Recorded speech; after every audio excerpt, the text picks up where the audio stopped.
Vending machine. Tutorial on replacing the mechanical lock cylinder. Old door lock has large gap.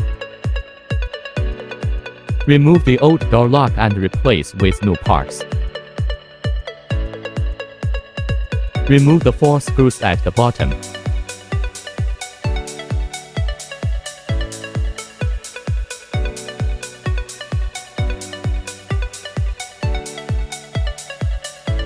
Remove the old parts.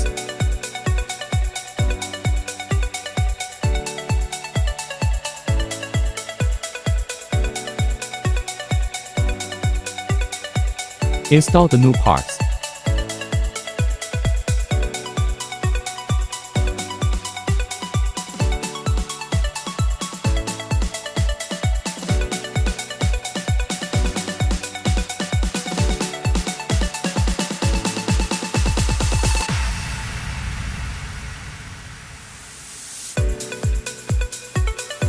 Tighten the screws.